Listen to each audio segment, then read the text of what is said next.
نحمده نصلي ونسلم على رسوله الكريم اما بعد فاعوذ بالله من الشيطان الرجيم بسم الله الرحمن الرحيم الحمد لله رب العالمين الرحمن الرحيم مالك يوم الدين إياك نعبد وإياك نستعين اهدنا الصراط المستقيم صراط الذين أنعمت عليهم غیر المغضوب علیہم ولا الضالین۔ صدق اللہ العظیم۔ اللہم صلی علی سیدنا و مولانا محمد وعلی آل سیدنا و مولانا محمد وبارک وسلم وصلی علیہ صلاۃ و سلاما علیک یا سیدی یا رسول اللہ وعلی آلک و صحابک یا سیدی یا حبیب اللہ۔ چمک تجھ سے پاتے ہیں سب پانے والے، میرا دل بھی چمکا دے چمکانے والے۔ مدینے کے خطے خدا تجھ کو رکھے، مدینے کے خطے خدا تجھ کو رکھے، غریبوں فقیروں کو ٹھہرانے والے۔ حرم کی زمین اور قدم رکھ کے چلنا، ارے سر کا موقع ہے او جانے والے، ارے سر کا موقع ہے او جانے والے۔ چمک تجھ سے پاتے ہیں سب پانے والے، میرا دل بھی چمکا دے چمکانے والے۔ محترم ناظرین، قابل قدر سامعین، اللہ رب العزت جل وعلا کی حمد و ثنا جو اس وحدہ لا شریک کی شان کے لائق ہے عرض کرنے کے بعد، نبی اکرم رحمت دو عالم نور مجسم شفیع معظم احمد مجتبی محمد مصطفیٰ صلی اللہ علیہ وسلم کے حضور درود و سلام اور نعت پاک کے چند اشعار کا نذرانہ پیش کرنے کے بعد، آج ہم جس ہستی کے حوالہ سے گفتگو کرنے کی اور سننے کی سعادت حاصل کر رہے ہیں، وہ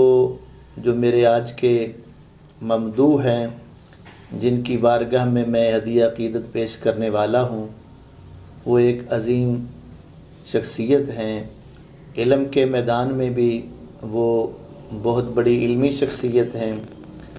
استاد ہونے کے ناطے دیکھا جائے تو وہ بے مثال استاد نظر آئیں گے، اور ایک انہیں محقق دیکھا جائے، مفتی کے طور پہ دیکھا جائے، عالم کی حیثیت سے دیکھا جائے،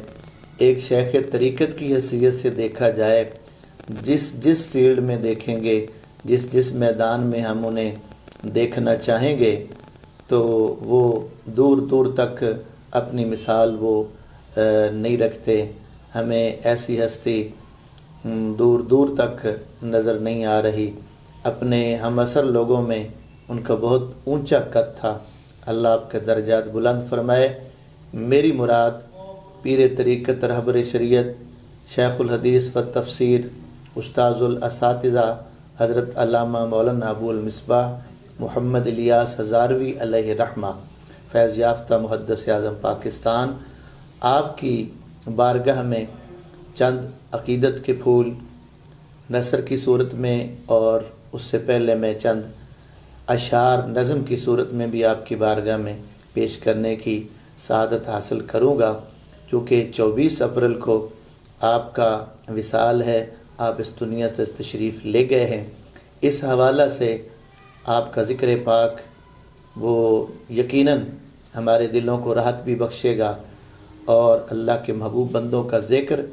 انسان کی بخشش کا سامان بھی بنتا ہے، اور خطاؤں کی معافی کا سبب بھی بنتا ہے۔ تو میں آغاز کروں گا منظوم کلام سے، اور یہ کلام بھی کسی عام شاعر کا نہیں ہے۔ ایک بہت عظیم ہستی اس علاقہ میں وہ معروف تھے،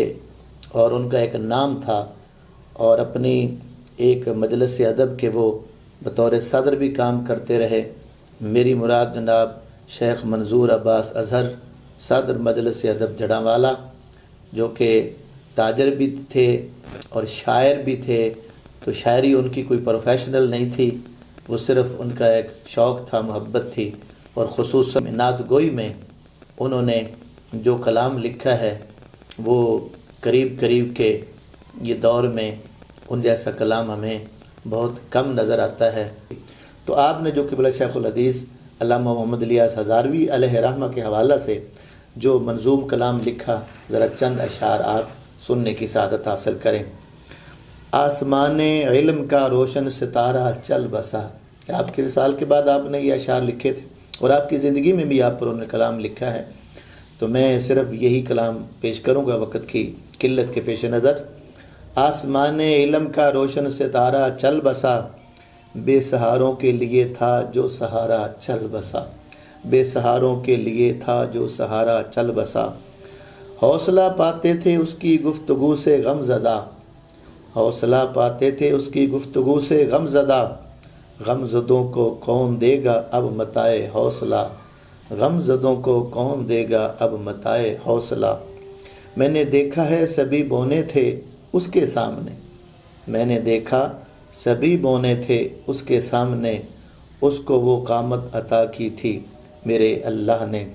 اس کی باتوں میں عجب چاشنی تھی عشق کی، اس کی باتوں میں عجب چاشنی تھی عشق کی، کیونکہ ایک عاشق رسول کے شاگرد اور مرید تھے تو پھر چاشنی تو تھی۔ اس کی باتوں میں عجب چاشنی تھی عشق کی، وہ مجسم روشنی تھا روشنی بھی عشق کی، وہ مجسم روشنی تھا روشنی بھی عشق کی، اس کے دم سے محفلیں آباد تھی اذکار کی، اس کے دم سے محفلیں آباد تھی اذکار کی، اس نے بانٹی دولتیں احباب میں افکار کی، اس نے بانٹی دولتیں احباب میں افکار کی، شمع عشق مصطفیٰ ہر دل میں روشن کر گیا۔ کتنا حقیقت پر مبنی شعر ہے، ایک ایک شعر ان کی زندگی پر بالکل فٹ آتا ہے۔ شمع عشق مصطفیٰ ہر دل میں روشن کر گیا، دولت الفت سے خالی دامنوں کو بھر گیا، خدمت مخلوق میں دن رات وہ مصروف تھا، خدمت مخلوق میں دن رات وہ مصروف تھا، کیسی کیسی تھی وہ صفتیں جن سے وہ موصوف تھا، کیسی کیسی تھی وہ صفتیں جن سے وہ موصوف تھا۔ شیخ تفسیر اس کو کہہ لو یا شیخ الحدیث، شیخ تفسیر اس کو کہہ لو یا کہو شیخ الحدیث، عکس ہے سردار احمد کا ہیں جو شیخ الحدیث، عکس ہے سردار احمد کا ہیں جو شیخ الحدیث، اس کی باتیں آج بھی کانوں میں رس ہیں گھولتی، اس کی باتیں آج بھی کانوں میں رس ہیں گھولتی، یاد آتا ہے تو آنکھیں ہو کے تر ہیں بولتی، یاد آتا ہے تو آنکھیں ہو کے تر ہیں بولتی، آسمان علم کا روشن ستارہ چل بسا، بے سہاروں کے لیے تھا جو سہارا چل بسا۔ محترم ناظرین، چلتے ہیں ہم اس سرزمین مانسرہ پر اور سرزمین ایبٹ آباد کے قریب، جہاں سے وہ ستارہ علم کا طلوع ہوا اور وہ وہاں سے اس دھرتی سے وہاں سے ایک عظیم گھرانے میں پیدا ہونے والی وہ شخصیت جس نے اتنی دنیا کو فیض یافتہ کیا، تو آئیں اس قافلے کا اور آج کی اس گفتگو کا آغاز ہم کر رہے ہیں۔ آغاز کریں گے مانسرہ کے اس گاؤں گلی باغ سے، اور پھر یہ سفر ہمارا چلتا ہوا مختلف شہروں سے ہوتے ہوئے جو ہے چلتے چلتے فیصل آباد تک پہنچیں گے، پھر جڑاں یہ قافلہ آئے گا، اور پھر جڑاں سے واپس اسی جو کیپٹل ہے، وہ ہے تو کیپٹل ہمارے پاکستان کا، لیکن جو قبلہ شیخ الحدیث کے ماننے والے آپ کے روحانی جو آپ کے تلامذہ ہیں یا ارادت مند ہیں، ان کے لیے وہ مرکز بنا، چونکہ آج بھی آپ اسی اسلام آباد جو پاکستان کا کیپٹل ہے، ہمارا وہ پاکستان کا جو بڑا شہر ہے، یعنی جو ہمارا مرکز ہے وفاقی، تو وہاں پر ہم جا کے رکیں گے اور آپ کے مرکز تک ہم اپنی گفتگو لے کر جائیں گے۔ تو آئیے میں گفتگو کا آغاز کر رہا ہوں، پوری توجہ سے یہ چند گزارشات کو سنیے گا اور اپنے دلوں میں جگہ دینی ہے۔ یقیناً آپ سے محبت کرنے والا مجھے یقین ہے کہ ایک ایک لفظ اپنے دل میں اتارے گا اور ان کی محبتوں میں بھی اضافہ ہوگا۔ قبلہ شیخ الحدیث پیر طریقت رہبر شریعت استاذ الاساتذہ حضرت علامہ محمد الیاس ہزاروی علیہ رحمہ، جو کہ فیض یافتہ ہیں محدث اعظم پاکستان، آپ 1937 کو مانسرا کے ایک گاؤں گلی باغ کے اندر حضرت علامہ مولانا محمد یوسف کے گھر میں آپ نے آنکھ کھولی، اور یہ سعادت تھی آپ کے لیے کہ آپ ایک ایسے دینی گھرانے میں پیدا ہوئے جہاں پر حضور کا دین موجود تھا۔ آپ کے والد گرامی جناب حضرت مولانا محمد یوسف صاحب، وہ خود ایک نیک آدمی اور دین کی خدمت کرنے والے تھے، اور ان کے والد ماجد جن کا اسم گرامی حضرت جناب مولانا عبدالصمد تھا، اور وہ اپنے اس دور میں ایک قاضی کے عہدے پر باقاعدہ فیض رہ چکے ہیں، یعنی آپ جج کا عہدہ کہہ لیں جو ہمارے جو آج مروجہ ہے، تو اس جج کے عہدے پر آپ کام کرتے رہے، اور ایک بڑی جو بارگاہ تھی وہاں سے ان کو خلافت بھی ملی ہوئی تھی، یعنی صرف وہ دنیاوی حوالہ سے جج نہیں تھے، اللہ نے روحانی بھی اتنا مرتبہ دے رکھا تھا کہ بزرگان دین سے ان کو ایک بڑی بارگاہ سے، بڑے آستانے سے خلافت بھی ملی ہوئی تھی۔ تو اس گھر میں آپ نے آنکھ کھولی، پھر تربیت پانے کا موقع ملا۔ تو آپ کے والد گرامی اکثر فرمایا کرتے تھے قبلہ شیخ الحدیث کے بارے میں کہ میں آپ کو دین کا امین بنتے ہوئے دیکھ رہا ہوں، میں چاہتا ہوں کہ آپ دین کے امین بنیں، حضور کا دین آپ تک پہنچے۔ اللہ اکبر۔ تو پھر ان کی وہ چاہت اللہ نے پوری فرمائی۔ تو آپ نے پہلی تعلیم، ابتدائی تعلیم اپنے والد گرامی سے آپ نے تعلیم حاصل کی۔ 5 برس کی عمر میں آپ نے ابتدائی تعلیم کا باقاعدہ آغاز کیا، والد صاحب سے تعلیم شروع کی۔ قرآن پاک کے علاوہ دیگر کتب فارسی وغیرہ کریمہ ہے، اور اسی طرح کنز الدقائق وغیرہ، شرح وقایہ وغیرہ تک دیگر کتب آپ نے صرف کی، نحو کی، اپنے والد گرامی سے ان کی تعلیم حاصل کی۔ اس کے بعد پھر آپ مانسرا میں تشریف لے گئے، وہاں پر پڑھتے رہے۔ پھر راول پنڈی میں آپ تشریف لائے، وہاں پر بھی آپ نے تعلیم جاری رکھی، اور اسی طرح پھر آپ جامعہ اسلامیہ رحمانیہ ہری پور میں پھر داخلہ لیا، اور پھر وہاں اعلیٰ تعلیم حاصل کرتے رہے۔ اور آپ نے وہاں پر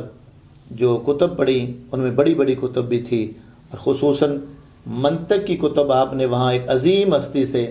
جنہیں مناظر کا بھی لقب ملا ہوا تھا، مناظر اہل سنت حضرت عبدالسبحان کھلا بٹی کے نام سے جنہیں یاد کیا جاتا ہے، بہت بڑی علمی شخصیت تھی، ان سے آپ نے علوم و فنون جو ہیں وہ پڑھے، اور موقوف نلے تک وہاں آپ نے تعلیم مکمل کی۔ پھر آپ کو تلاش تھی کہ اب میں حدیث پاک پڑھوں، چونکہ ان دنوں میں ویسے بھی قاضی صاحب کا وصال ہو چکا تھا، آپ کے وصال استاد گرامی دنیا سے تشریف لے گئے۔ اب آپ دائیں بائیں دیکھ رہے تھے کہ کون سا ایسا استاد ہو جو مجھے آگے میری منزلیں جو میرے لیے علم کی ہیں وہ آسان کرے، اور میری روحانی جو میرے درجات ہیں ان میں بھی ترقی کا سبب بنے، اور علم صرف علم ہی نہ رہے، یہ علم میرے زندگی کا ایسا حصہ بنے کہ میں اس پر پورا عمل کرتا ہوا دکھائی دوں۔ تو پھر آپ کی قسمت نے یاوری فرمائی، تو جناب حضرت عبد المالک صاحب نے، جو کہ بریلی سے فارغ ہو کر آئے تھے، انہوں نے کہا کہ میں بتاتا ہوں کہ آپ اگر عظیم ایک علم کا ستارہ اور روشنی دینے والا اور ترقیوں والا آپ اگر کوئی ایسا شخص بننا چاہتے ہیں، اللہ آپ کو ترقیاں دے، تو پھر جگہ میں بتاتا ہوں، شخصیت آپ کو میں بتاتا ہوں۔ انہوں نے پھر رہنمائی فرمائی، فرمایا جاؤ لائل پور میں چلے جاؤ۔ اس وقت کا لائل پور تھا، آج کا فیصل آباد۔ فیصل آباد جب آپ تشریف لائے تو وہاں پتہ چلا کہ جامعہ رضیہ میں مظہر اسلام میں داخلہ بند ہے آپ کے علاقے کے لوگوں کا۔ تو لیکن آپ ایک عزم لے کر آئے تھے تو جب بندہ مصمم ارادے کے ساتھ کسی جگہ پہ پہنچتا ہے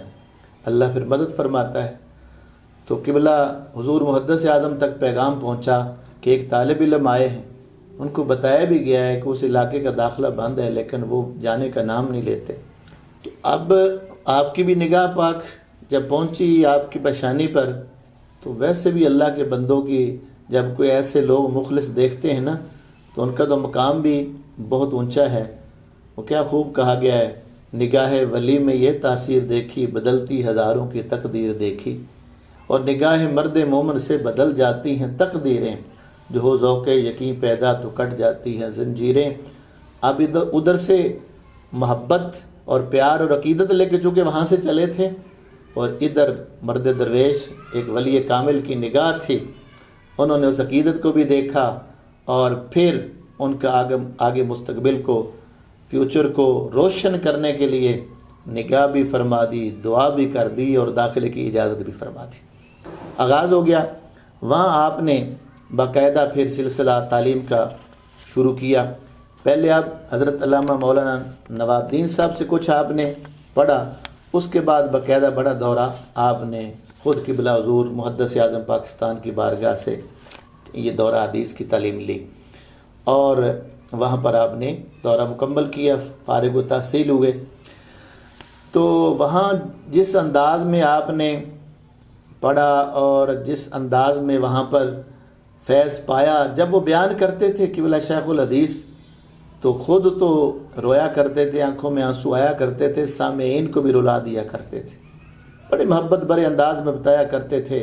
کہ قبلہ حضور محدث اعظم کتنی محبت سے ہمیں پڑھایا کرتے تھے۔ اور پھر آپ واقعہ سنایا کرتے تھے، کئی بار آپ نے واقعہ سنایا کہ ہم تعلیم لے رہے تھے، حدیث کا علم لے رہے تھے، تو جب قبلہ حضور محدث اعظم حدیث پاک ہمیں پڑھا رہے تھے تو دوران حدیث قبلہ پیر سید جماعت علی شاہ صاحب امیر ملت وہاں تشریف لائے، آپ بیٹھ گئے، چونکہ قبلہ حضور محدث اعظم دوران یہ حدیث اٹھتے نہیں تھے، حدیث کا علم جاری رہا، دورہ حدیث جاری رہا، آپ شرح فرماتے رہے، حدیث پڑھاتے رہے۔ فارغ ہونے کے بعد پھر آپ مخاطب ہوئے امیر ملت، فرمایا علماء کرام جس ہستی سے حدیث پڑھ رہے ہیں نا آپ، انہیں ایک عام محدث نہ سمجھنا، عام عالم نہ سمجھنا، یہ بہت بڑی ہستی ہیں، ان کا مقام یہ ہے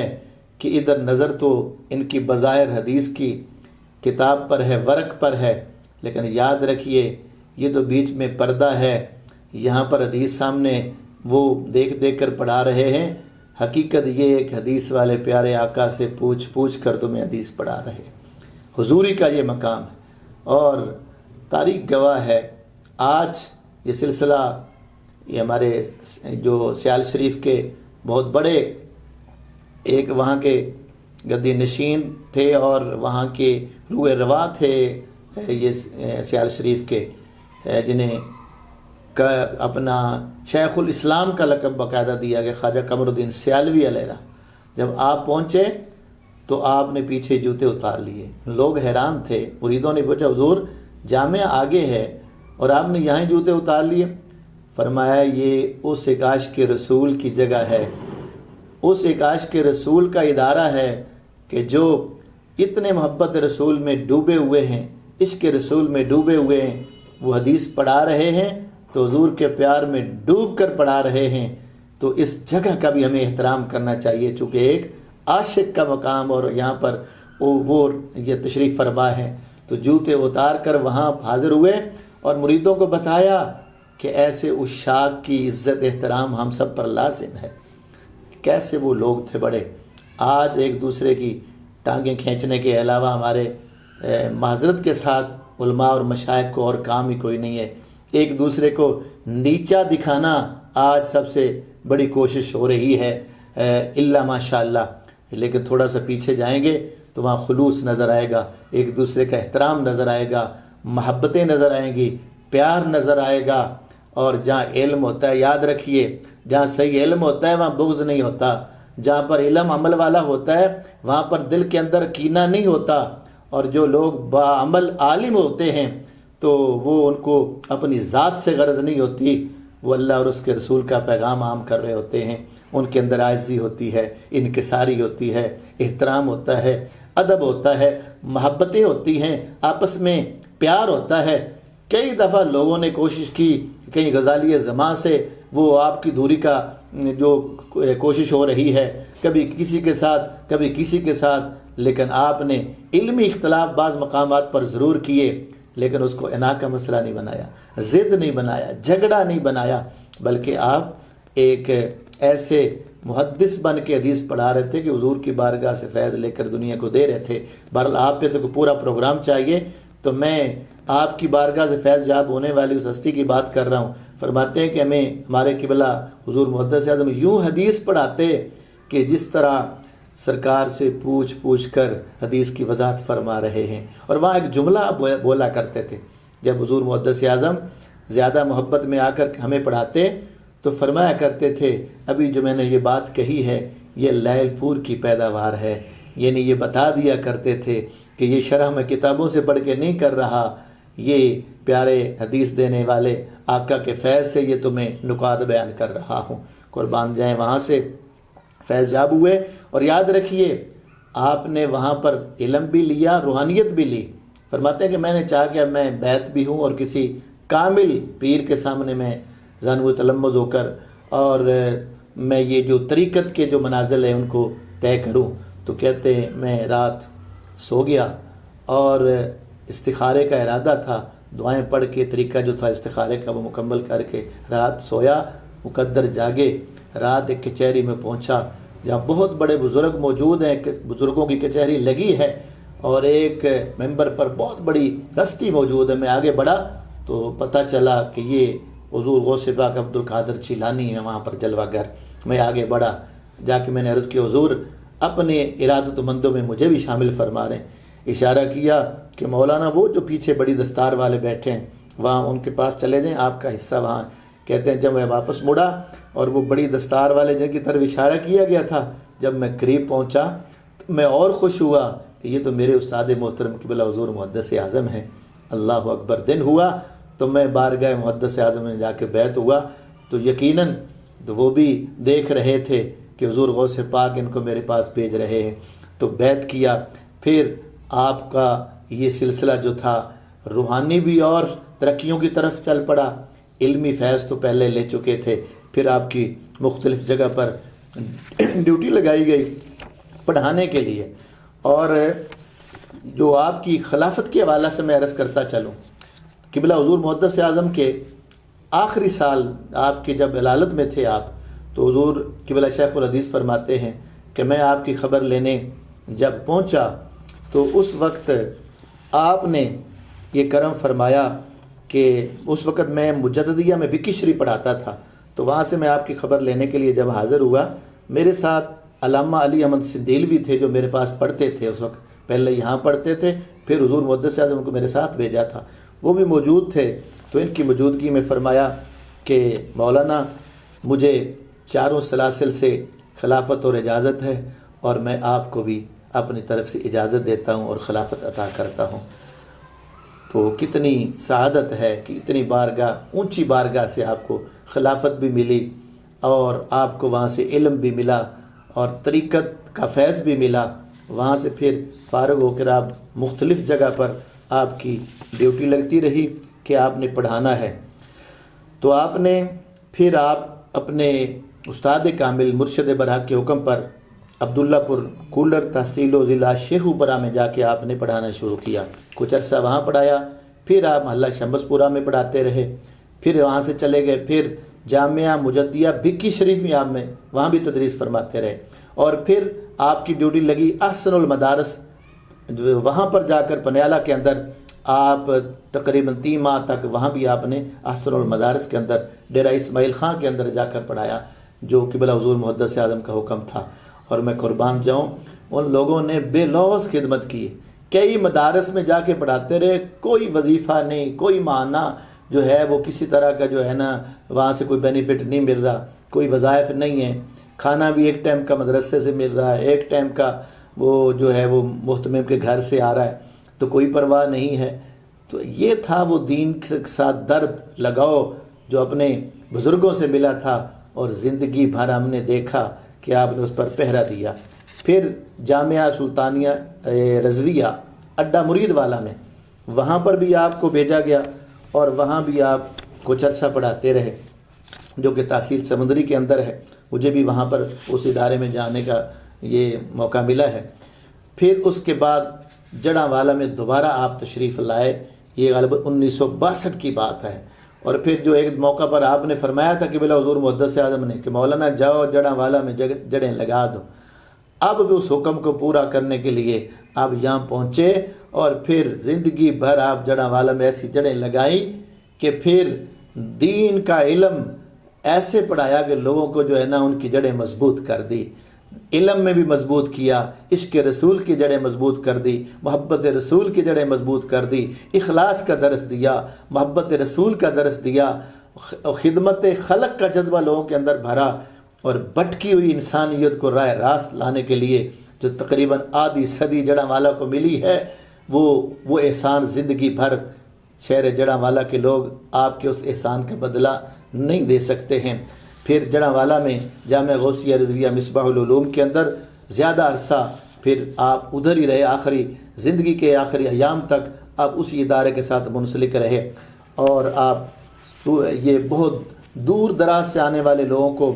علم بھی دیتے رہے اور روحانیت بھی دیتے رہے، اور ساتھ سب سے بڑی بات تربیت بھی فرماتے رہے۔ یہ آپ کا خاصہ تھا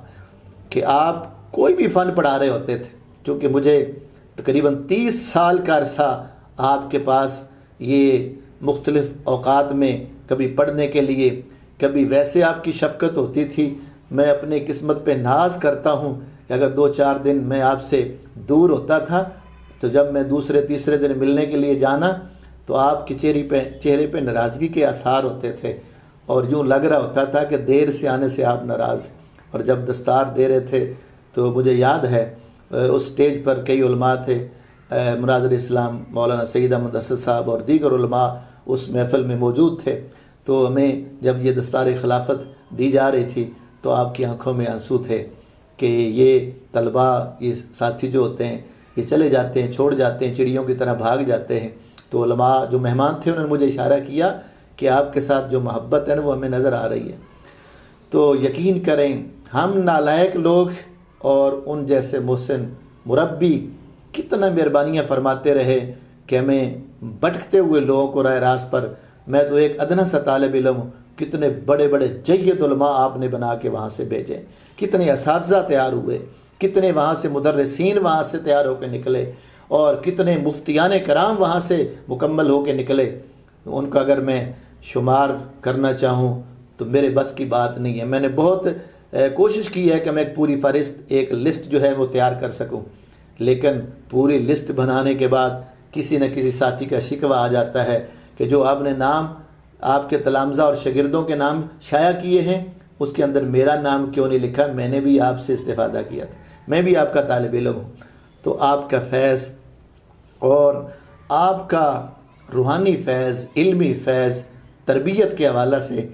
ایک ایک چیز قابل ذکر ہے اور ہم اس کو بیان کرنے کا حق ادا نہیں کر سکتے۔ اسی طرح پھر آپ نے جہاں جامعہ غوثیہ رضویہ مصباح العلوم میں پڑھا رہے تھے، اسی دوران آپ نے جو بہت بڑا کام کیا کہ جامعہ قادریہ ہائر سیکنڈری اسکول، وہاں اس ادارے کا آپ نے غالباً 1993 کے اندر، یہ 93 کی بات ہے، اس ادارے کا باقاعدہ آغاز فرمایا اور فرمانے لگے کہ اداروں کی کامیابی کے لیے ضروری ہے کہ اس ادارے کو چلانے والا خود علم والا ہو، ورنہ وہ ادارہ کامیاب نہیں ہوتا۔ اساتذہ کی مرضی ہے، ایک چھوٹی سی بات سے ناراض ہو جاتے ہیں، چلے جاتے ہیں، ادارے بند ہو جاتے ہیں۔ تو پھر وہاں کی ناظمہ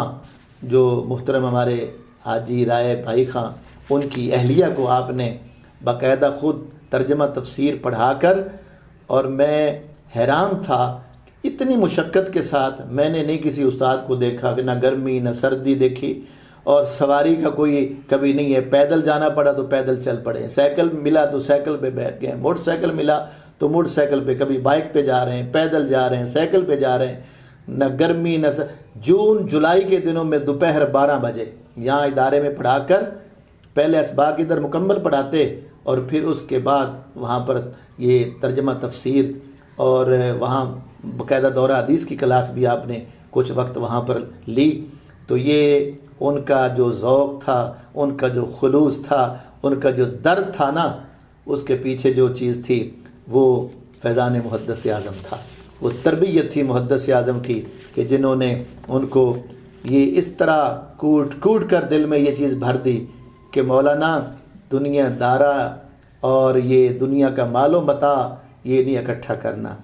حضور کا پیار، حضور کا دین اور اس کی محبت، سرکار کے دین کی محبت اپنے دل میں اس طرح کوٹ کوٹ کر بھر لیں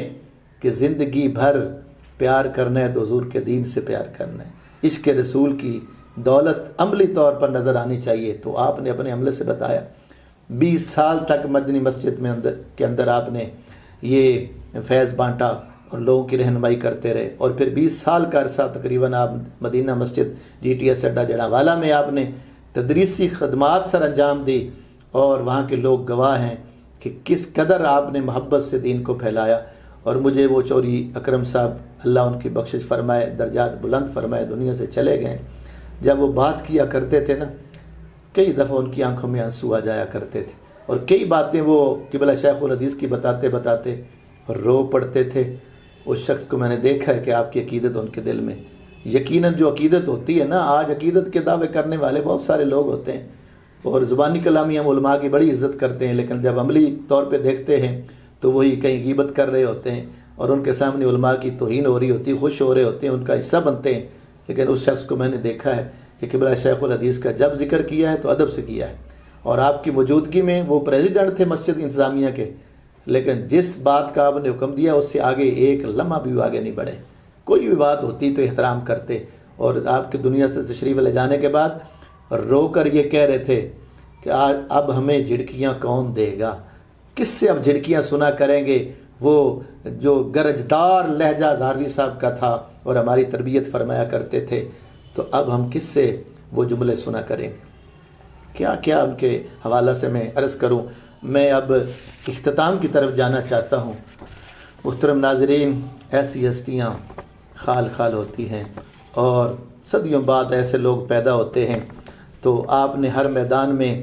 تدریس کا میدان ہو، تقریر کا میدان ہو، خدمت خلق کے حوالہ سے 6 سال تک تقریباً آپ عشر و زکوٰۃ کمیٹی کے چیئرمین کے طور پر آپ نے تحصیل جڑاوالا میں کام کیا، اور جب آپ کا اتنا مخلصانہ کام حکومت نے دیکھا تو جو ضلعی تھے یہاں کے ہمارے چیئرمین تھے، انہوں نے جب آپ نے ریزائن کرنا چاہا کہ میں وقت نہیں دے پاتا، میں نے ادارے بھی چلانے ہیں، میں نے اور دین کی ذمہ داری ہیں لوگوں کے، اور کئی مسائل میں ان کے جوابات فتوے بھی لکھنے ہیں، میرے پاس وقت کم ہے، تو ریزائن کرنے کے لیے جب آپ نے ارادہ کیا اور آپ نے جب تحریری طور پر ریزائن کیا، تو ضلعی صدر نے پنجاب حکومت کو کہا کہ انہیں فارغ نہ کرنا، تحصیل جڑاوالا میں جتنا انہوں نے ہمیں فائدہ دیا ہے، جتنی ریکوریاں ہوئی ہیں اور جتنے کرپٹ لوگوں سے انہوں نے مال نکالا ہے، کہتے ہیں پورے پنجاب میں کوئی ریکارڈ اس طرح کا نہیں ملے گا۔ تاریخ گواہ ہے، آپ کا استعفیٰ منظور نہیں ہوا، اور آپ کو پھر مجبور کیا گیا کہ آپ کام کریں۔ جس فیلڈ میں بھی آپ بیٹھے تو آپ نے بتایا ہے کہ میرے بزرگوں کا، قبلہ حضور محدث اعظم کا یہ فیض اور آپ کی تربیت اور آپ کا حکم، ان کو عملی جامہ پہنا کے دنیا کو بتایا کہ اخلاص اس کا نام ہے، محنت اس کا نام ہے،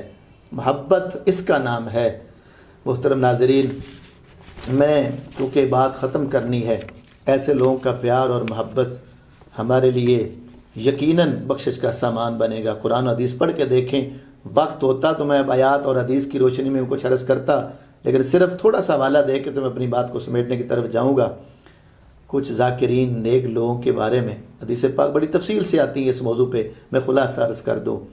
کہ جا کے فرشتے بتاتے ہیں نا، مولا فلاں جگہ کے تیرے ذاکر بیٹھے ہیں، تیرے پیار والے ذکر کرنے والے، تیرے محبوب بندے بیٹھے ہیں، تیرا ذکر کر رہے ہیں۔ تو اللہ پوچھتا ہے پھر ان کے ساتھ کیا سلوک ہو مولا، جیسے تو چاہتا ہے۔ اللہ فرماتا ہے جتنے ذاکرین تھے وہ میرے محبوب تھے، میں نے بخش دیا۔ فرشتے عرض کرتے مولا وہ سارے ذاکرین تو نہیں تھے، ان میں کچھ لوگ کسی اور کام کے لیے آئے تھے، کوئی اور غرض تھی، وہ ذاکر نہیں تھے، تیرے محبوب نہیں تھے۔ اللہ فرماتا ہے وہ ذاکرین نہ صحیح، لیکن یہ تو دیکھو نا بیٹھے کہاں پہ، لا یشکا بہم جلیسہم، فرمایا جو میرے محبوبوں کے ہم مجلس ہو گئے وہ بھی بدبخت نہیں ہو سکتے. جتنے میرے پیاروں کی محفل میں آ گئے ہیں نا ذکر کے لیے نہ صحیح، میں نے سب کو بخش دیا ہے. ان کی ہم مجلس تو ہو گئے نا، ان کی صحبت میں تو آ گئے نا. اور پھر میرے آقا نے خود ارشاد فرمایا کہ جو اللہ کے محبوب بندوں کے پاس بیٹھنے والوں کی مثال اس عطار کی طرح ہے جو خوشبو بیچنے والا ہے. وہاں سے آپ خوشبو نہ بھی لیں، گزر بھی جائیں تو آپ کے پاس سے خوشبو آئے گی. اور بری جگہ کی صحبت کے بارے میں فرمایا کہ وہ لوہار کی بھٹی کی طرح ہے. وہاں سے آپ سودا نہ بھی لیں تو وہاں پر وہ آگ کی چنگاریاں ضرور آپ پر پڑیں گی اور آپ کو نقصان ہوگا، بو آئے گی، آپ کے کپڑے جلیں گے. اور اس کا ترجمہ میاں صاحب نے پنجابی میں بڑا اس کو خوبصورت لہجے میں ترجمہ یوں بیان کیا کہ چنگے بندے دی صحبت یارو جیوں دکان اتاراں. چنگے بندے دی صحبت یارو جیوں دکان اتاراں، خوشبو پاویں لئیے یا نہ لئیے ہلے آن ہزاراں. اور برے بندے دی صحبت یارو جیوں دکان لوہاراں، برے بندے دی صحبت یارو جیوں دکان لوہاراں، کپڑے پاویں کنج کنج بئیے چنگاں پین ہزاراں. اللہ کے محبوب بندے، ان کی صحبت میں جانا بہت بڑا درجہ ہے. ایسے تو نہیں مولانا روم کو پڑھیں، شیخ سعدی جیسوں کو پڑھیں، کیا کہہ گئے وہ بزرگ، یک زمانہ صحبت باولیا بہترد صد سالہ تعد بے ریا. کسی اللہ کے بندے کے پاس ایک گھڑی بیٹھ جانا 100 سال کے بے ریا نفلوں سے، 100 سال کی بے ریا نفلی عبادت سے بہتر ہے. کیسے بہتر ہو جاتا ہے؟ ان کے پاس بیٹھنا، ان کی صحبت کا حاصل کرنا. اور صحبت سمجھنے کے لیے میرے خیال لفظ صحابی کافی ہے. اگر حضور کی صحبت حاصل کرنے والا ایمان کے ساتھ آپ کی کا دیدار اور آپ کی صحبت پا لانے والا پوری دنیا سے اعلیٰ ہو جاتا ہے، تو حضور کی صحبت کا اتنا بڑا اونچا مقام ہے. تو درجہ بدرجہ جو اولیاء کی صحبت میں بیٹھنے والا ہے تو صحبت کا ایک اپنا مقام ہے، اس پر درجات کی بلندی ملتی ہے اور بڑی سعادت کی بات ہے. یار اس سے بڑھ کر کیا ہے؟ حدیثوں پہ تو کوئی اعتراض کرے گا، چونکہ جب ایمان ضعیف ہوتا ہے تو جو حدیث ہمیں اچھی نہیں لگتی وہ کہیں ضعیف کا اس پہ فتویٰ لگا دیتے ہیں. اور بدقسمتی یہ ہے کہ جو بندہ علم سے واقف ہی نہیں ہے، اسماء و رجال سے واقف نہیں ہے، حدیث کے علم سے واقف نہیں ہوتا، لیکن اس کی اگر مرضی کی کوئی حدیث نہ آئے تو وہ بھی اس پہ فتوے لگا رہا ہوتا ہے، اس پہ جرح کر رہا ہوتا ہے، جس طرح محدثین جرح کیا کرتے ہیں. خدا کا خوف ہی نہیں ہے ہمیں. تو میں عرض کیا کرتا ہوں کہ جب ایمان میں کمزوریاں ہوتی ہیں تو پھر ہمیں حدیثوں کو، جو حالانکہ فضائل کے اندر ضعیف حدیث بھی قبول کی ہے محدثین نے. بہرحال میں وہ ایک بات تھی کر رہا ہوں، میں اس حدیث پہ جرح نہیں کر رہا. تو حدیث پہ اگر کوئی بات کرے بھی تو اس مسئلے پہ تو قرآن گواہ ہے. اگر پلید کتا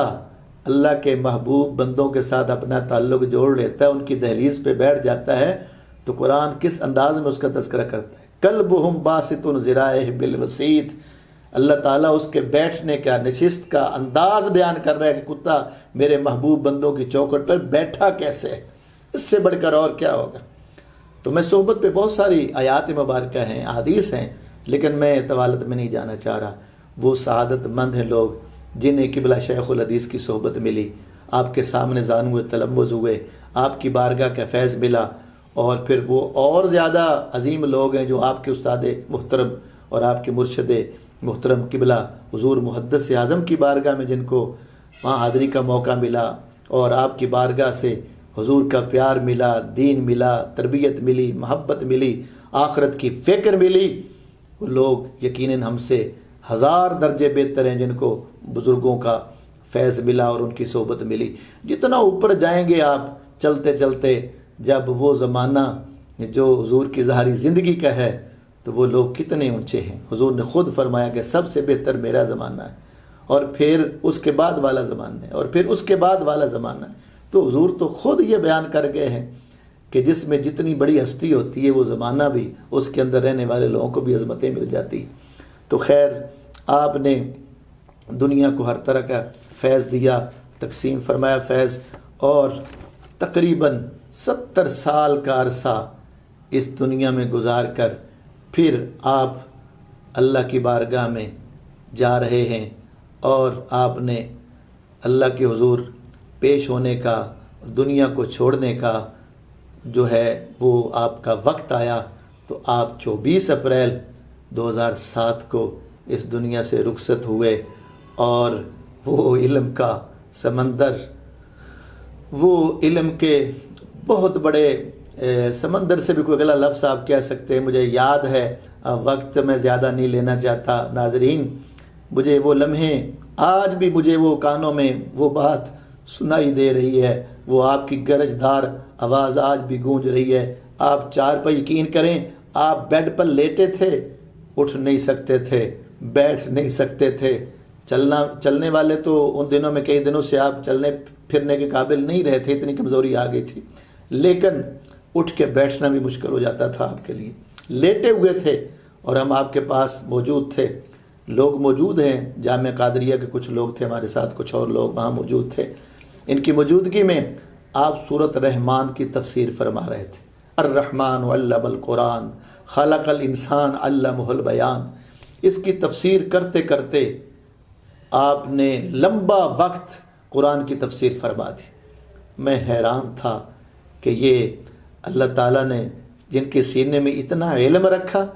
اور اتنی قرآن کی روشنی رکھی، تو آج وہ چارپائی پہ موجود ہیں، دنیا سے جا رہے ہیں. محترم ناظرین، ایسی ہستیاں اللہ کا انعام ہوتا ہے. اللہ کی خاص مہربانی اور اس کے کرم سے ایسے لوگ ملتے ہیں جو خلق خدا کی رہنمائی کر رہے ہوتے ہیں، کائنات کو فیض یاب کر رہے ہوتے ہیں. دنیا کے لیے وہ اللہ کی طرف سے ایک انعام اور نعمت بن کے آیا کرتے ہیں. اس لیے دنیا سے جانا، حدیث سے پڑھیں، عالم کی موت عالم کی موت ہے. ایک اللہ کا نیک بندہ عالم دین دنیا سے جاتا ہے، گویا کہ جہان فنا ہو گیا ہے، اتنا بڑا خلا پیدا ہوتا ہے. تو آپ 24 اپریل 2007 یہ 2:30 پر آپ اپنے خالق حقیقی سے جا ملے، اور آپ نے اپنے پیچھے 2 صاحبزادے اور اسی طرح 3 صاحبزادیاں چھوڑی، اور آپ کی زوجہ محترمہ دنیا میں موجود ہیں. اللہ آپ کو صحت و تندرستی عطا فرمائے. یہاں پر میں عرض کرنا چاہوں گا کہ اس خاندان کو بھی ہمیں بھولنا نہیں چاہیے. یقیناً ان کا بھی کافی انہوں نے اس میں کنٹریبیوشن ہے ان کا، کہ قبلہ شیخ الحدیث گجرانوالہ میں جتنی یہاں تکلیف کا سامنا تھا، کتنا عرصہ آپ اس گرم علاقے میں رہے، اپنا ایبٹ آباد کا اور اپنا وہ علاقہ جو یہ ٹھنڈے علاقے چھوڑ کر یہاں گرمی میں رہ کر انہوں نے یہ دین کے لیے کافی عرصہ، ان کے بچے بھی ادھر آپ کی خاطر رہے، تو یہ ان کی بھی بڑی قربانیاں ہیں. اور یاد رکھیے، جہاں آپ نے لوگوں کی تربیت فرمائی، تو اپنے گھر والوں کو، خصوصاً اپنے بچوں کو جو آپ نے تربیت اور اخلاق دیا ہے، وہ اخلاق آج بھی ان کے اندر اسی طرح نظر آتا ہے جس طرح ایک عالم دین با عمل نے جو تربیت فرمائی ہے وہ نظر آتی ہے. مجھے یاد ہے جب میں پی ایچ ڈی کر رہا تھا تو میرے ساتھ ایک ساتھی تھے، ایم فل میں بھی میرے ساتھ تھے پی ایچ ڈی. تو ان دنوں میں ریسرچ کے لیے ہم اسلام آباد گئے، تو میں نے کہا بھی میں اسپیشل تو جب بھی آتا ہوں ادھر تو یہاں حاضری کے لیے، فاتحہ کے لیے، ریسرچ کے لیے آیا ہوں، لیکن چونکہ آپ ساتھ ہیں، اگر آپ چاہتے ہیں تو میں اپنے قبلہ شیخ الحدیث کے صاحبزادے سے ملاقات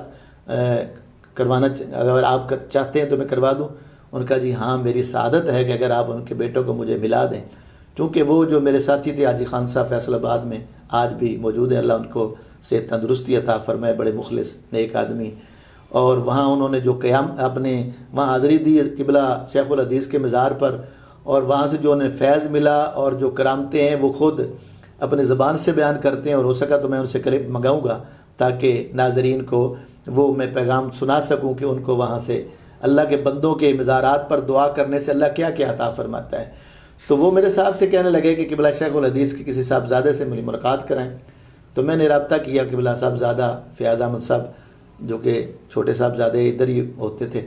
پنڈی میں. تو آپ نے وقت عنایت فرمایا، ایک ہوٹل میں ہماری ملاقات ہوئی، وہاں تشریف لائے. کچھ دیر بیٹھنے کے بعد تو حاجی خان صاحب نے ایک بڑا سوال عجیب سا کیا. کہنے لگے صاحبزادہ صاحب، آپ کو اپنے والد پہ شکوہ نہیں کبھی کیا، یا آپ کو دل میں کبھی یہ گلہ نہیں آیا کہ آپ کو خلافت نہیں دی اور وہ اوروں کو خلفاء بنا کے تو دنیا سے چلے گئے؟ تو آپ نے جو مسکرا کے جواب دیا نا، اور بڑا اطمینان کے ساتھ جواب دیا، اس سے تربیت اور اخلاق نظر آ رہا تھا. انہوں نے کہا کہ ہمیں اپنے والد پہ مکمل یقین اعتماد ہے، ان کا ایک ایک فیصلہ میرٹ پہ تھا، درست تھا، اور جس کو ہمارے والد نے جو کچھ کہا ہے ہم اس پر آج بھی پیرا دے رہے ہیں. اور ہم اپنے والد گرامی کے ایک ایک فیصلوں کو مانتے ہیں۔ وہ بڑا متاثر ہوا کہ ان لوگوں کو کوئی دنیا کا لالچ نہیں ہے، جس طرح لوگ اس کو پیشہ بنا لیتے ہیں۔ آج کل اللہ معاف کرے، یہ طریقت رہنمائی کے لیے نہیں، لوگوں کی اصلاح کے لیے نہیں، بلکہ آج کل اللہ ماشاء اللہ بعض لوگوں نے اس کو پیشہ بنا لیا ہے۔ یہ آمدنی کا اور کمائی کا ذریعہ بن گیا ہے۔ بدبختی ہماری تب سے شروع ہوئی ہے خانقاہوں کی، جب لوگوں نے صرف اس کو پیسے کمانے، دنیا کمانے اور دنیا کا مال کمانے کا ذریعہ بنا لیا۔ معذرت کے ساتھ شاید بعضوں کو یہ میری بات تو بری لگے گی، لیکن میں معذرت سے عرض کروں گا، خدا کے لیے اپنے بڑوں کا نام ان کو بدنام نہ کرے۔ بر صغیر میں کہا کرتا ہوں کہ اسلام دین پھیلانے والے اللہ کے ولی ہیں، بزرگان دین ہیں، ان کی برکتیں ہیں یا ان کی وجہ سے دین آیا ہے، اور ان کے صاحبزادوں کی ذمہ داری ہے کہ اپنے بزرگوں کے وہ فیضان کو جاری رکھنے میں پہرا دیں اور ان کے نقش قدم پر چلیں، اور جہاں تک ہو سکتا ہے ان کی تعلیمات کو آگے لوگوں تک پہنچائیں۔ اور اگر کوئی علمی طور پر کمزور ہے یا کسی کے پاس کوئی اور وسائل ذرائع نہیں ہیں تو کم از کم وہ اس کو پیشہ نہ بنائے، اپنے بزرگوں کے نام بدنام نہ کرے۔ لہٰذا آج ہمیں ضرورت ہے کہ وہی بزرگان دین کا فیض، علمی فیض، روحانی فیض صحیح طریقے سے آگے پہنچانے کے لیے اپنا اپنا کردار ادا کریں۔ تو میں عرض کر رہا تھا، اپنے خاندان کو، اپنے بچوں کو بہترین تربیت دے کے انہیں اخلاق سکھایا اور ان کے اندر وہ انسانیت کا درد کوٹ کوٹ کر بھرا۔ آج ہم جہاں جڑاں میں جو جامعہ الیاسیہ کی صورت میں آپ کا مشن لے کے چل رہے ہیں، یقین فرمائیں کہ آج بھی ان کے صاحبزادے اور ان کا خاندان وہاں سے وہ ہمارے ساتھ کھڑا ہے، عملی طور پر سپورٹ کر رہے ہیں۔ لوگوں کے صاحبزادے، پیروں کے صاحبزادے کچھ لینے کے لیے متلاشی ہوتے ہیں، اور وہ وہاں سے اپنا جو ہے تعاون جتنا ہو سکتا ہے دین کے لیے وہ خود بیچتے ہیں کہ یہ دین کا کام ہونا چاہیے، ہمارے والد کا مشن جو چلتا رہنا چاہیے۔ اگرچہ شاید وہ مناسب نہ سمجھے ان کے صاحبزادے اور گھر والے خاندان کے، میں ان کا یہ اس انداز میں ذکر کروں، لیکن یہ بخل ہوگا کہ کسی کی اچھائی اس کو بیان نہ کیا جائے۔ تو حضرت صاحب کا وہ تربیت کا اثر ہے اور دین کی محبت کا اثر ہے کہ وہ لوگ آج بھی دینی کاموں میں ہمارے ساتھ کھڑے ہیں۔ ان کا حوصلہ، ان کی طرف سے ہر طرح کا تعاون، اور سب سے بڑی بات قبلہ صاحبزادہ فیاض احمد اور ریاض احمد محترم کے والدہ محترمہ کی جو دعائیں ہیں اور ان کے جو محبت بھرے الفاظ ہیں، وہ ہمارے لیے بہت حوصلہ افزا ہے۔ تو ان کی دعاؤں کی وجہ سے اور ان کے حوصلہ دینے کی وجہ سے آج ہم بڑے استقامت کے ساتھ اس مشن کو آگے لے کے جانے کے لیے کوشش کر رہے ہیں۔ میں اپنی اس پوری ٹیم کو، جامع انتظامیہ الیاسیہ کی انتظامیہ کو جو اور معاونین کو بھی خراج تحسین پیش کرتا ہوں کہ وہ لوگ قبلہ ہزاروی صاحب کے مشن کو آگے لے کے جانے کے لیے پورا تعاون کر رہے ہیں اور پورا وقت دے رہے ہیں۔ اللہ سب کو جزائے خیر عطا فرمائے۔ اسی طرح دیگر ادارے جہاں جہاں آپ نے پڑھایا، سرپرستی فرمائی، اللہ تعالیٰ ان سب کو سلامت رکھے۔ تو یہاں پر میں ذکر کرنا اس ایک مخلص شخصیت کا بھی ضروری سمجھتا ہوں۔ میری مراد محترم حاجی رائے بھائی خان مرحوم ہیں کہ وہ سب سے عقیدت بھی انتہا کی رکھتے تھے اور ایک ایک آپ کے اشارے پہ انہوں نے عمل کیا۔ تو انہوں نے، لوگ تو صرف پیسہ، دولت، زمین یہ دیتے ہیں دین کے لیے، تو ان کی قربانی دیکھیے کہ انہوں نے اپنی زوجہ محترمہ کو، اپنے گھر والوں کو ہی وقف کر دیا دین کے لیے کہ آپ دین کا کام کریں، جتنا وقت دین کو چاہیے، ادارے کو چاہیے۔ تو حاجن صاحبہ کو انہوں نے اتنا کھلا وقت دیا، تو یہ بڑی ان کی فراخ دلی، اور پھر پورے خاندان کا ان کے ساتھ تعاون کرنا، ان کے بیٹوں کا، ان کی بیویوں کا، بیٹوں کی بیویوں کا، اور حاجی صاحب کی بیٹیوں کا، پورے خاندان کا، وہ ادارے کے ساتھ اور وہ قبلہ صاحب کے مشن کے ساتھ، اور اس ادارے کی پورا سٹاف، پوری معلمات اور پورے ہماری انتظامیہ، یقیناً وہ بھی اس لائق ہیں کہ اچھے لفظوں سے ان لوگوں کو یاد کیا جائے جو آج قبلہ شیخ الحدیث کے مشن کو آگے لے کے جانے کے لیے دینی تعلیمات اور عصری علوم جو آج کی ضرورت ہے ساتھ ساتھ لے کر جتنے بھی ادارے چل رہے ہیں، میں ان سب اداروں کے لیے دعا گو بھی ہوں، اور آپ سے بھی عرض کرتا ہوں کہ آپ بھی باقاعدہ ان اداروں کے لیے دعا بھی فرمائیں، اور جو ٹیم مخلص بن کر اس مشن کو آگے لے کے جا رہی ہے، وہ جامعہ رضویہ تعلیم القرآن ہو، وہ جامعہ غوثیہ رضویہ مصباح العلوم ہو، یا دیگر ادارے ہمارے جتنے بھی ہیں، تو سب اداروں کے لیے بھی دعا فرمائیں اور اداروں کا تعاون اور ان کا انتظام کرنے کے لیے بھی آج دعاؤں کی ضرورت ہے۔ اور آخر میں اپنے یہ میڈیا گروپ کا بھی، جو ہمارے یہ آواز لوگوں تک پہنچانے کے لیے سوشل میڈیا پہ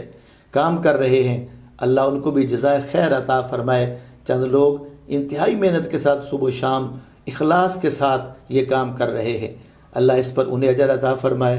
اور آخر میں اس گھرانے کو ہم نہیں بھولیں گے اور ان لوگوں کو ہم کبھی بھی نہیں بھولیں گے جن کی وجہ سے یہ ساری رونقیں، یہ سارے کام، قبلہ شیخ الحدیث کا یہاں آنا، اتنا کچھ کرنا، اور آج تک جن کے حوصلے، جن کی سرپرستی ہمارے ساتھ شامل ہے۔ میری مراد جگر گوشہ محدث اعظم پاکستان پیر طریقت قاضی محمد فضل رسول حیدر رضوی اور آپ کے صاحبزادے قبلہ پیر زادہ قاضی محمد فیض رسول رضوی، وہ ہستیاں یقیناً ان کے بارے میں ہم جو کچھ کہیں تو یقیناً وہ اس لائق ہیں کہ میں آن دی ریکارڈ یہ کہنا چاہتا ہوں کہ آج بھی وہ دین کے لیے اور ایسے مشن کے لیے ان کی خدمات، ہم ان کا بدلہ کیا، ہم ان کا ذکر بھی پوری طرح نہیں کر سکتے جتنی ان کی آج محنت، کوشش۔ اور قبلہ صاحبزادہ فیض رسول صاحب اتنے بڑے اس خاندان اور اتنے اونچے اس جو ہے کہ درگاہ سے تعلق ہونے کے باوجود اتنی محبت سے، شفقت سے، ایک دوستانہ انداز میں ہماری رہنمائی فرما رہے ہیں، اور شانہ بہ شانہ ہر کام میں وہ ساتھ کھڑے ہوتے ہیں، ہر میدان میں وہ رہنمائی بھی دیتے ہیں، اور جہاں ضرورت پڑتی ہے تو وہ ہمیں اکیلا نہیں چھوڑتے۔ اللہ ان کو اپنی حفاظت میں رکھے، صحت و تندرستی عطا فرمائے۔ قبلہ بڑے پیر صاحب کو بھی اللہ تعالیٰ صحت و تندرستی کے ساتھ اپنے محبت والے لوگوں پر ان کا سایہ اللہ قائم فرمائے۔ آخر میں میری دعا ہے کہ قبلہ شیخ الحدیث کے درجات کو اللہ تعالیٰ بلند فرمائے، آپ کی مرکت پر اللہ کروڑا رحمتوں کا نزول فرمائے۔ تو اب انشاءاللہ جو فاتحہ خوانی ہے وہ میں بھی کروں گا، اور آپ بھی اپنی اپنی جگہ پر علیحدگی میں کریں تو زیادہ بہتر ہے۔ ویسے تو آپ گھر بیٹھے یہ بیان بھی سن رہے ہیں، تو فاتحہ خوانی کے لیے میں عرض کروں گا کہ اب یہ پروگرام ختم ہو رہا ہے، آپ فاتحہ شریف اور سورۃ اخلاص پڑھ کر، تو ان کے لیے جو پہلے قرآن پاک پڑھے جا چکے ہیں ان کے لیے آپ نے کوئی ذکر اذکار کیا ہے، نوافل پڑھے ہیں، ان کی طرف سے صدقہ کیا ہے، جو نیکیاں کی ہیں وہ سب اب اپنی اپنی دعاؤں میں شامل کر کے تو ثواب ان کی بارگاہ میں پیش کریں، اور ان کے لیے درجات کی بلندی کے لیے دعا کریں، اور بیماروں کی صحت تندرستی کے لیے دعا فرمائیں، اور خصوصاً آج جس مصیبت میں ہمارا ملک ڈوبا ہوا ہے، پوری دنیا پریشان ہے، اس وبا سے بچاؤ کے لیے ضرور دعا کرنی ہے۔ اور یہ جو جمعہ ہے اس کو بھی کوشش کرنی ہے کہ ہم توبہ کے طور پہ منائیں، اور ہر جگہ پر یہ یوم توبہ کے طور پر یہ دن منایا جائے، تاکہ سچے دل سے اللہ کی بارگاہ میں رجوع لایا جائے، توبہ کی جائے، اپنے گناہوں پہ نادم ہوا جائے، تاکہ اللہ تعالیٰ اس مصیبت اور پریشانی سے ہمیں نجات عطا فرمائے۔ تو سورۃ فاتحہ میں نے برکت کے لیے پڑھی تھی، لیکن اس میں ایک آیت پہ خصوصی توجہ دینی ہے، جو اللہ تعالیٰ نے ہر رکعت میں فرمایا ہے کہ مجھ سے سیدھا راستہ مانگا کرو۔ اور کون سا سیدھا راستہ ہے؟ صراط الذین انعمت علیہم، ان لوگوں کا راستہ اللہ فرماتا ہے مانگا کرو جن پر میرا انعام ہوا ہے۔ مولا ہمیں سیدھا راستہ دکھا ان لوگوں کا جن پر تیرا انعام ہوا ہے، اور وہ انعام یافتہ بندوں میں سے وہ ہستی تھی جن کا بھی آپ نے ذکر سنا۔ میاں صاحب فرماتے ہیں کہ یہ سورۃ فاتحہ پڑھ کے تو اس کی یہ ترجمے تشریح پہ بھی توجہ دیا کرو، کہ یہ ہمیں ایک سبق دے رہی ہے کہ راہ دے ہر کوئی آکھے تے میں بھی آکھاں راہ دے، پر بن رہبر دے راہ نہیں ہو ملنا، تو رول مرسیں وچ راہ دے۔ آئیں دعا کریں کہ اللہ ہمیں قبلہ شیخ الحدیث جیسے ہر کسی کو رہنما عطا فرمائے، حضور محدث اعظم جیسے رہنما عطا فرمائے جو لوگوں کو صحیح رہنمائی دیتے رہیں۔ اللہ وہ فیض قیامت تک جاری رکھے، اور ان کے اداروں کو، ان کے شاگردوں کو، ان کے مریدین کو، ارادت مندوں کو، ماننے والوں کو، ان کی اولاد کو، سب کو اللہ اپنی حفاظت میں رکھے۔ آمین ثم آمین، وآخر دعوانا ان الحمد للہ رب العالمین۔